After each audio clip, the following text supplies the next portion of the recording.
Channel Shaurya mathematics. मैं आशा करता हूं कि आप लोग स्वस्थ होंगे, खुश होंगे और ठीक होंगे। इसके प्रीवियस लेक्चर में मैं आप लोगों को आईएससी क्लास 12 का चैप्टर 10 को स्टार्ट किया था और उसमें मैं आप लोगों को वेक्टर एंड स्केलर के बारे में बताया था। तो आज का जो मेरा लेक्चर होगा वो क्या होगा, यानी चैप्टर 10 पे ही लेक्चर नंबर 2 होगा, जिसमें मैं आप लोगों को कल वाले लेक्चर यानी लेक्चर 1 के नेक्स्ट वाले कंसेप्ट को बताऊंगा। तो आज का जो मेरा कंसेप्ट होगा क्या होगा, पोजीशन वेक्टर। तो पोजीशन वेक्टर क्या होता है, आइए इसको जानते हैं। तो मान लेते हैं आप मार्केट गए हैं कोई सामान लेने, और मार्केट में आप सामान ले रहे हैं और एकाएक आपके फैमिली से क्या आता है, कॉल आता है कि बाबू अभी आप कहाँ हैं। तो आप यानी एक बैग आप क्या असमंजस में पड़ जाते हैं, हम क्या यानी अपना लोकेशन कैसे बताएं। तो वहां पे आप बोलते हैं कि हम मार्केट में हैं। तो वहां पे फिर आपके यानी पापा जी द्वारा पूछा जाता है कि मार्केट में कहाँ है। तो आप बताते हैं कि मैं झंडू राम के दुकान से 10 मीटर आगे हूँ। तो यानी कि आपके पापा के यानी माइंड में यानी कि वहां का लोकेशन यानी फोटो हो जाता है, यानी कि उस लोकेशन के बारे में जान जाते हैं। तो उस लोकेशन को जानने के लिए यानी आपके फादर को यानी उस दुकान के बारे में मालूम होना चाहिए। तो वहां पे वो जो दुकान हुआ वह क्या हुआ, आपका रेफरेंस पॉइंट हुआ या आपका क्या हुआ, ओरिजिन हुआ। तो कहने का मतलब है स्पेस में किसी भी ऑब्जेक्ट का पोजीशन को निर्धारित करने के लिए हमें क्या चाहिए, यानी एक ओरिजिन चाहिए या हमको रेफरेंस पॉइंट चाहिए। यानी ओरिजिन या रेफरेंस पॉइंट दोनों बात सेम है। तो आइए पोजीशन वेक्टर का डिफिनीशन हो जाएगा, यानी position vector specifies the position of a particle in space with respect to an origin. यानी किसी रेफरेंस पॉइंट या ओरिजिन के रेस्पेक्ट में स्पेस में किसी वस्तु के पोजीशन को निर्धारित करना ही क्या होता है, मेरा पोजीशन वेक्टर होता है। तो आइए अब पोजीशन वेक्टर को हम 3 डायमेंशनल स्पेस में क्या करेंगे, समझेंगे। तो पोजीशन वेक्टर को हमने पीवी से रिप्रेजेंट किया है, यानी इसको आप 2D डायमेंशन यानी 2D फिगर में भी समझ सकते हैं, लेकिन आपको हायर क्लास में यानी कि आप आज इसके नेक्स्ट चैप्टर 3D जब पढ़िएगा तो वहां पे इसका यूज होगा। तो इसीलिए यहाँ पे मैं आपको यानी 3 डायमेंशनल स्पेस में बताऊंगा। तो यहाँ पीवी और मान लेते हैं ए मेरा क्या है, कोई पॉइंट है। अब एक का जो क्या होगा यानी कि पोजीशन होगा एक्स वाई जेड हो जाएगा। अब यहाँ यानी कि हम यानी ए को किससे रिप्रेजेंट करेंगे, एक्स वाई जेड से रिप्रेजेंट करेंगे। अब यहाँ देखिए यानी कि यहाँ ओ हो गया, मेरा ओरिजिन हो गया, यानी मैंने 3 डायमेंशनल स्पेस लिया है जिसमें एक्स वाई जेड मेरा क्या है, कोऑर्डिनेट है। अब यहाँ पे यानी ओ क्या है, मेरा ओपी है, ओपी। तो ओपी मेरा क्या है, 1 यूनिट है, जिसको हम आई कैप से रिप्रेजेंट करेंगे। फिर यहाँ क्या हो जाएगा, इसको जे कैप से रिप्रेजेंट करेंगे, इसको क्या, इसको के कैप से रिप्रेजेंट करेंगे। तो यहाँ देखिए और ओ क्यू जो है मेरा क्या है, यानी x1 है, और ओ क्यू मेरा क्या, ओ क्यू का लंबाई मेरा x1 है। तो यहाँ पे मेरा अब यहाँ देखिए और मान लेते हैं क्यू से यानी ओ वाई के पैरेलल एक लाइन खींचेंगे। क्यू से हम ओ वाई के पैरेलल क्या करेंगे, एक लाइन खींचेंगे। अब यहाँ पे क्या हो गया, एम हो गया, यानी इसका जो पोजीशन यानी पोजीशन हो जाएगा पोजीशन वेक्टर। तो इसीलिए यानी ओ क्यू का जो पोजीशन वेक्टर होगा वह क्या होगा, यानी कि x1 आई कैप हो जाएगा। अब यहाँ फिर उसके बाद हम QM का पोजीशन क्या है, y1 है, तो QM का पोजीशन वेक्टर क्या हो जाएगा, तो OQ, तो QM का पोजीशन वेक्टर मेरा हो जाएगा यहाँ क्या होगा, तो इसीलिए QM का पोजीशन वेक्टर जो होगा वह क्या होगा, OQ का पोजीशन वेक्टर यानी x1 आई x1 i का कैप प्लस क्या हो जाएगा QM, ये क्या हो जाएगा y1 j का कैप। अब यहां देखिए फिर क्या करेंगे, m से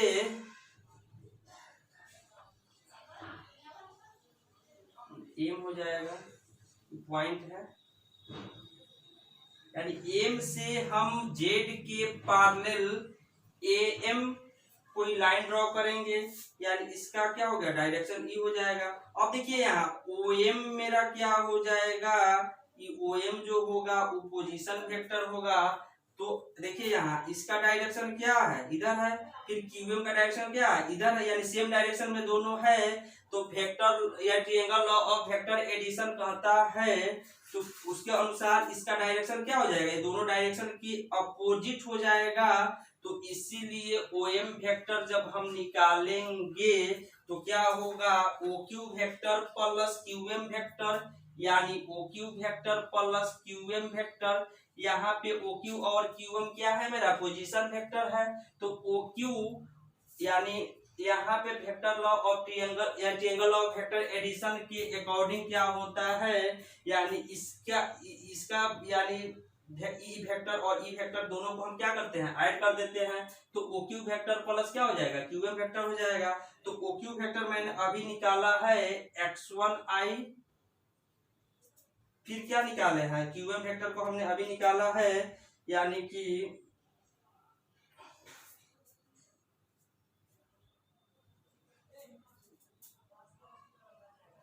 यहाँ गलती हुआ है, यानी यहाँ क्या हो जाएगा y1 j पे यूनिट वेक्टर, ठीक है। अब यहाँ क्या करेंगे y1 j यूनिट वेक्टर हो जाएगा। अब क्या करेंगे, अब यहाँ इसको मान लेते हैं, इसको हम z1 मान लेंगे, और यहाँ से यहाँ क्या है मेरा ये OA मेरा पोजीशन, यानी OA मेरा क्या है पोजीशन वेक्टर है। तो इसका डायरेक्शन इधर है, इसका डायरेक्शन इधर है, इसका डायरेक्शन क्या हो जाएगा, इसके विपरीत हो जाएगा। तो OA का पोजीशन वेक्टर मेरा हो जाएगा, यानी OM वेक्टर प्लस क्या हो जाएगा, यानी कि AM वेक्टर।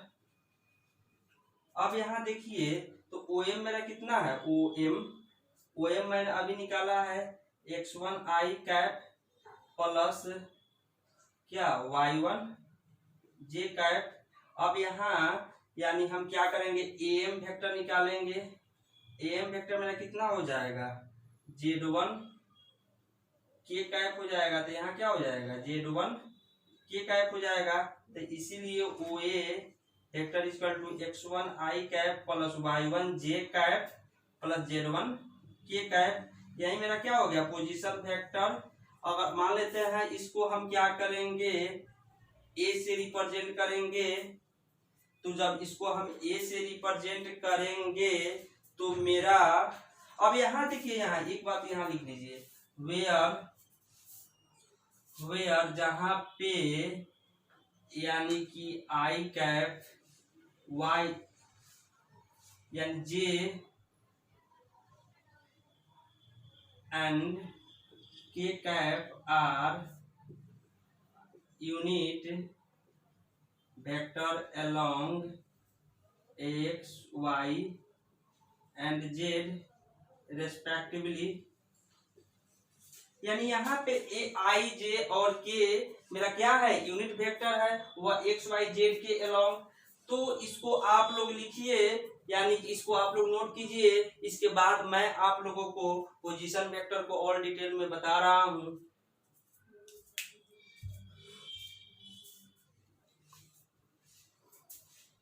ये यहाँ क्या है, मेरा 3 डायमेंशनल स्पेस दिया हुआ है और इसमें दो को क्या दिया हुआ है पोजीशन वेक्टर दिया हुआ है। यानी OB को हमने B से रिप्रेजेंट किया और OA को हमने A से रिप्रेजेंट किया। और यहाँ B और A मेरा क्या है, 2 पॉइंट्स है और इसमें कह रहा है कि AB का पोजीशन वेक्टर निकाले। तो आइए सबसे पहले यहाँ हम लिखेंगे, यानी कि पोजीशन वेक्टर ऑफ A। तो A का पोजीशन वेक्टर क्या हो जाएगा, x1i plus y1j plus z1k।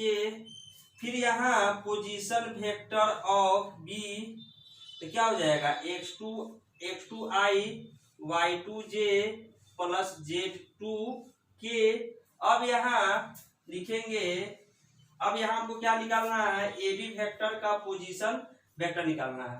ए बी का पोजीशन वेक्टर निकालना है तो from triangles law of vector addition, यानी triangle law of vector addition से क्या हो जाएगा, यानी कि O B vector equal to क्या हो जाएगा, यानी ट्रायंगल ऑफ वेक्टर एडिशन कहता है जब दो पोजीशन वेक्टर का डायरेक्शन सेम हो तो थर्ड का क्या होता है, अपोजिट होता है। तो मेरा थर्ड वाला ओ बी क्या है, अपोजिट है, तो ओ ए प्लस क्या हो जाएगा, ए बी हो जाएगा। अब यहां से हम क्या करेंगे, ए बी निकालेंगे, तो इसीलिए A B vector is equal to हो जाएगा O B vector minus O A vector. तो यहाँ लिखेंगे, यानी कि A B vector is equal to हो जाएगा position vector of B minus position vector of A. अब पोजीशन वेक्टर ऑफ बी मेरा कितना है, x2i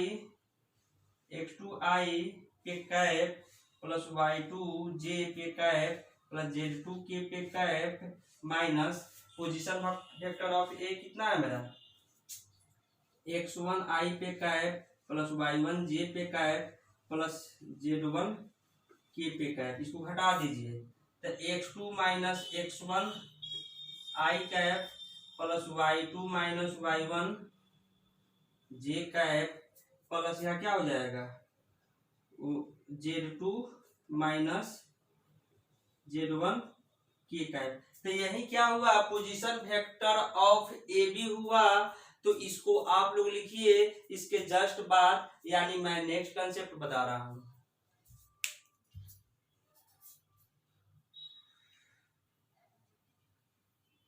अब आइए, यहाँ क्या है, मेरा थ्री डायमेंशनल स्पेस है। अब इसमें क्या दिया हुआ है, ये मेरा कोई पॉइंट दिया हुआ है, तो यहाँ वो मेरा क्या है, ओरिजिन है। तो इसीलिए यानी पोजीशन वेक्टर ऑफ हम क्या लिखेंगे, यानी आर वेक्टर, यानी position vector of O A लिखेंगे। O A is equal to R vector. अब क्या हो जाएगा मेरा, ए आई पे cap B J cap plus C K cap हो जाएगा। अब यहाँ एक में हम क्या लिखेंगे, मैग्नीट्यूड ऑफ, यानी क्या, पोजीशन वेक्टर आर वेक्टर हम निकालेंगे, क्या हो जाएगा, तो हो जाएगा मेरा रूट अंडर ए square plus B square plus सी स्क्वायर हो जाएगा। फिर 2 नंबर में लिखेंगे कि मेरा क्या है, मैग्नीट्यूड ऑफ आर वेक्टर यानी पोजीशन वेक्टर। तो मेरा क्या हो गया, A square plus B square plus C square का रूट अंडर। अब क्या लिखेंगे, यूनिट वेक्टर कैसे निकालेंगे, तो unit vector of R vector. तो यहाँ हो जाएगा, यूनिट वेक्टर को हम ऐसे रिप्रेजेंट करते हैं, तो क्या हो जाएगा, आर वेक्टर में हम इसके मैग्नीट्यूड से भाग दे देंगे, तो यही मेरा यूनिट वेक्टर निकल जाएगा। तो आर वेक्टर मेरा कितना है, A I cap plus B J cap plus C K cap by, यहाँ क्या हो जाएगा, रूट अंडर ए square plus B square plus सी स्क्वायर। तो यही मेरा क्या हो गया, यूनिट वेक्टर ऑफ यानी पोजीशन वेक्टर हो गया। अब 3 नंबर में क्या, यानी डायरेक्शन रेशियोज, यानी डायरेक्शन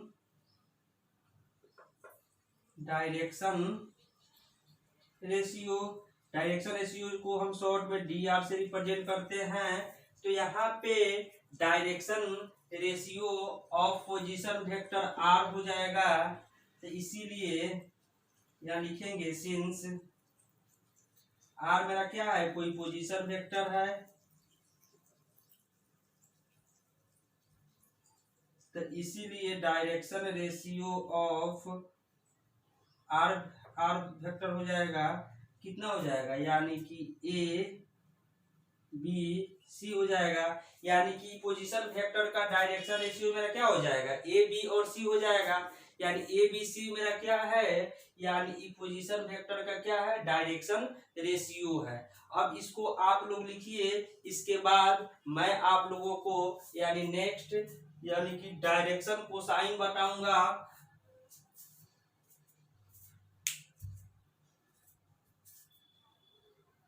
अब यहाँ देखिए वो ये मेरा क्या है, यानी कि पोजीशन वेक्टर है, और ये पोजीशन वेक्टर ओ यानी कि एक्स से अल्फा एंगल बना रहा है। फिर यहाँ पोजीशन वेक्टर ओ यानी वाई से मेरा क्या बीटा एंगल बना रहा है। फिर पोजीशन वेक्टर आर जो है मेरे जेड से क्या गम्मा एंगल बना रहा है। तो यहाँ अभी मैंने 3 तक बताया था, तो 4 नंबर में क्या होता है, डायरेक्शन कोसाइंस, यानी डायरेक्शन कोसाइन को हम डीसी से रिप्रेजेंट करते हैं, और इसमें क्या होता है, इसको एल एम और एन से रिप्रेजेंट करते हैं। अब यहाँ देखिए, अब एल मेरा क्या हो जाएगा, एल कैसे निकलता है, तो कॉस मेरा अल्फा हो जाएगा, एम कितना हो जाएगा, कॉस बीटा हो जाएगा, एन क्या हो जाएगा, कॉस गामा हो जाएगा। अब यहाँ देखिए, अभी हमने बताया है कि यहाँ मेरा आर वेक्टर जो होगा वह क्या होगा, यानी कि A I cap B J cap plus C K cap. तो यहाँ पे यानी आर यूनिट वेक्टर मेरा क्या हो जाएगा, अभी हमने बताया है कि A I cap B J cap C K cap बटा क्या हो जाएगा, मैग्नीट्यूड ऑफ आर वेक्टर। तो मैग्नीट्यूड ऑफ आर वेक्टर मेरा क्या हो जाएगा, A square plus B square plus C square हो जाएगा। अब यहाँ देखिए, अब इसी को हम R unit vector of R निकालेंगे, तो ए बाई रूट अंडर क्या हो जाएगा, A square B square C square into I cap plus यहाँ हो जाएगा B by root under A square plus B square plus C square into J cap plus यहाँ C by हो जाएगा root under ए square plus B square plus सी square into K cap हो जाएगा। यहाँ तक कोई दिक्कत। अब यानी कि यूनिट वेक्टर आई जे और के का जो कोफिशिएंट है वही मेरा क्या हो जाएगा, डायरेक्शन कोसाइन हो जाएगा। तो डायरेक्शन कोसाइन को हम एल एम एन से रिप्रेजेंट करते हैं, तो इसीलिए एल इज इक्वल टू हो जाएगा A by root under A square plus B square plus C square. फिर उसके बाद एम इज इक्वल टू हो जाएगा यानी कि b by root under A square plus B square plus C square हो जाएगा। फिर उसके बाद यहाँ क्या हो जाएगा, l m n is equal to c by root under A square plus B square is equal to c square. अब यहाँ पे एक कंडीशन आता है, ऑलवेज एग्जाम में पूछा जाता है, एल स्क्वायर जोड़ एम स्क्वायर जोड़ n square is equal to क्या होता है, 1 होता है।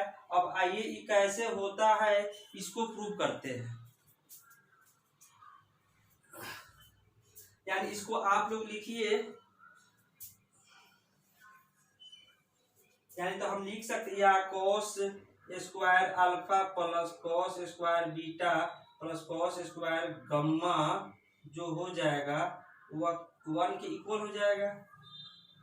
ऐसे भी एग्जाम में ऑब्जेक्टिव में पूछ सकता है, तो इसको आप लोग लिखिए। अब इसके जस्ट आगे यानी A square plus M square plus N square 1 कैसे होता है इसको बता रहा हूं।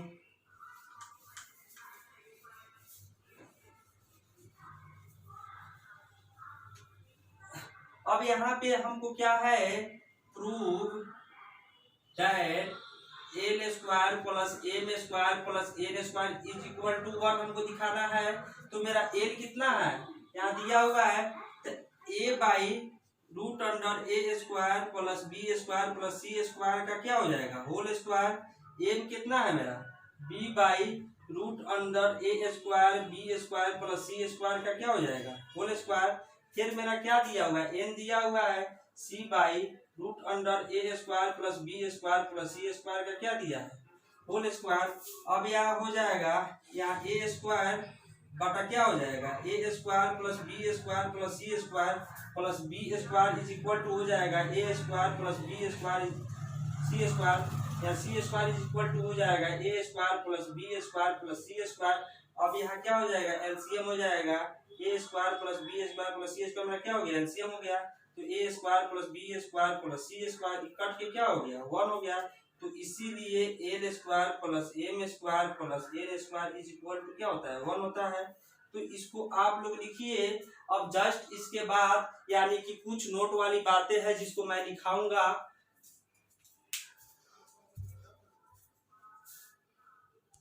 अब आइए यानी कुछ नोट वाली बातें हैं जिसको हमने एक जगह करेक्ट कर दिया है ताकि आप लोगों को सुविधा होगा। यहाँ पे डायरेक्शन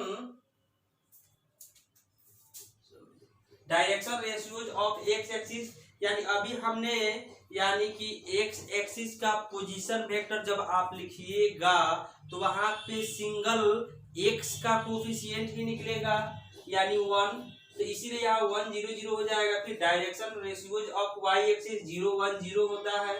फिर direction ratios of z axis 0 0 1 होता है। यानी कि हम यूनिट वेक्टर आई जे के कोफिशिएंट को क्या बोलते हैं डायरेक्शन रेशियोज बोलते हैं। तो एक्स एक्सिस पोजीशन वेक्टर का जब आप डायरेक्शन रेशियोज लिखिएगा तो यही आएगा। फिर direction ratios of y axis लिखिएगा तो यही आएगा। फिर direction ratios of z axis लिखिएगा तो यही आएगा। अब देखिए यहाँ यानी कि यूनिट वेक्टर का मैग्नीट्यूड यानी आई जे के मेरा क्या है यूनिट वेक्टर है, तो इसका अगर हम मैग्नीट्यूड निकालेंगे तो क्या होगा 1 आएगा। यानी कि मैग्नीट्यूड ऑफ आई फिर मैग्नीट्यूड ऑफ जे फिर magnitude of k is equal to 1 होता है। फिर l square plus M square plus N square हमने अभी प्रूव किया है क्या होता है 1 के इक्वल होता है। फिर cos square alpha plus cos square beta plus cos square gamma क्या होता है 1 होता है। फिर इफ ए मेरा क्या है कोई पॉइंट है, फिर बी मेरा कोई पॉइंट है, तो इसीलिए ए बी मेरा हो जाएगा। ए बी मेरा क्या हो गया पोजीशन वेक्टर हो गया। तो पोजीशन वेक्टर अभी मैंने बताया था x2 माइनस x1 आई प्लस y2 माइनस y1 जे प्लस z2 माइनस z1 के, इसको मैंने इसके प्रीवियस यानी कंसेप्ट में बताया है। फिर यहाँ कोलिनियर क्या होता है मान लेते हैं 3 गो पॉइंट है, तीनों कोलिनियर है कि नहीं इसको हम कैसे निकालेंगे। तो सबसे पहले direction ratios of A b निकालेंगे, यानी ए बी का हम डायरेक्शन रेशियोज निकालेंगे। तो ए बी का डायरेक्शन रेशियोज मान लेते A1 मेरा कुछ आया, B1 मेरा कुछ आया, C1 मेरा कुछ आया। फिर डायरेक्शन रेशियोज ऑफ BC निकालेंगे। फिर A2 मेरा यानी डायरेक्शन रेशियोज ऑफ BC को हमने क्या किया है यानी A2 B2 और C2 से रिप्रेजेंट किया है। तो A2 का वैल्यू मालूम नहीं है, B2 का वैल्यू कुछ आएगा, C2 का वैल्यू कुछ आएगा, यानी इसका वैल्यू हमको यानी कि ज्ञात नहीं है यानी कुछ मान सकते हैं।